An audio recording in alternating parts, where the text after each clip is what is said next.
this is kind of a two-sided part of the conversation. You don't need a bunch of elite players to get to and win the World Series, but it would be nice, right, if Seattle had a couple of elite players. I mean, you don't want to go, well, we don't necessarily need elite players, so we're not going to go for elite players. But how many elite players hit the market? It's more than maybe you think. And that's trade market and free agent market. Francisco Lindor just got traded. Mookie Betts got traded last year. Bryce Harper left his original club and signed elsewhere. Garrett Cole is on his third team, and the team that developed him into the ace that he is had to let him walk. That stuff happens. Elite number one aces, they become available. They just do. And now it's not every year. So do you want to continue to pass up opportunities? No, of course not. Of course you don't. But you also want to make it count. This kind of circles us back into this initial question that we're talking about. How do you handle this offseason if you're the Mariners? It was always going to be about short-term deals right now. And now it seems like they may not even do that. But you guys know that I kind of live and die by this. Let's not count chickens before they hatch. We know what we don't know right now. And what we don't know is we don't know what Logan Gilbert is going to turn out to be.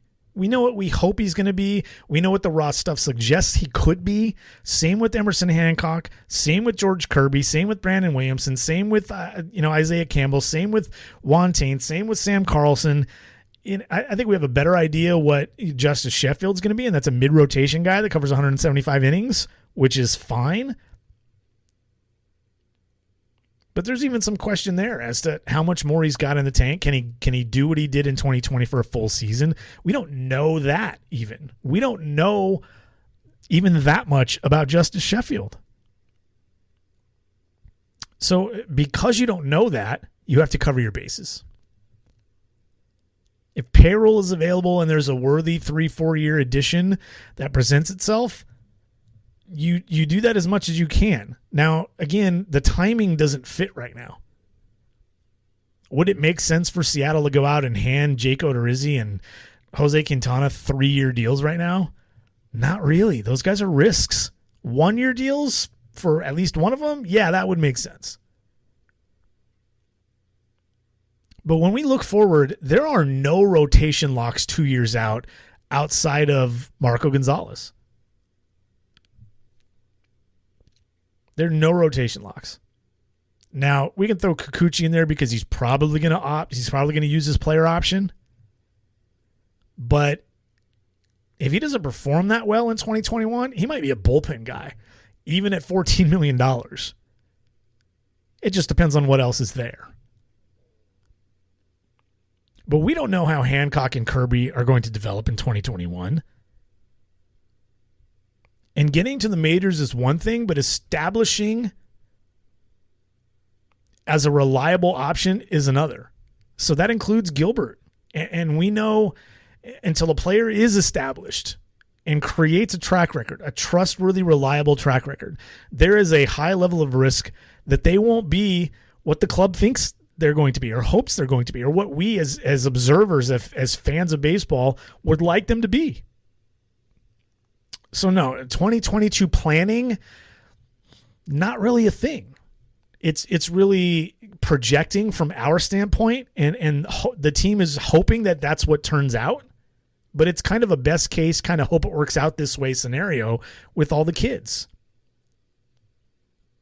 Which again goes back to it's a significant factor in how much the Mariners spend on payroll. What are we spending for? Are we spending to win 83 games instead of 75? Or are we spending to win 92 games instead of 83? Because there's a big difference. And for that to be the case, to be spending on a couple of significant players in an offseason, to get to 90-plus wins, to be firmly in the playoff hunt, to be potentially a division champ, how do the Mariners get to be an 83, 84 win team to where when you add those 1 or 2 or 3 players to get to 90, 92, 94 wins, How do you get there? The kids have to come up and perform and give you the confidence that, hey, we're starting here, and I have my hand up next to my head. And that represents that 81, 84, 85 win range. We have to get here organically, like kind of with what we have without spending tons of assets. And then we start adding to it artificially.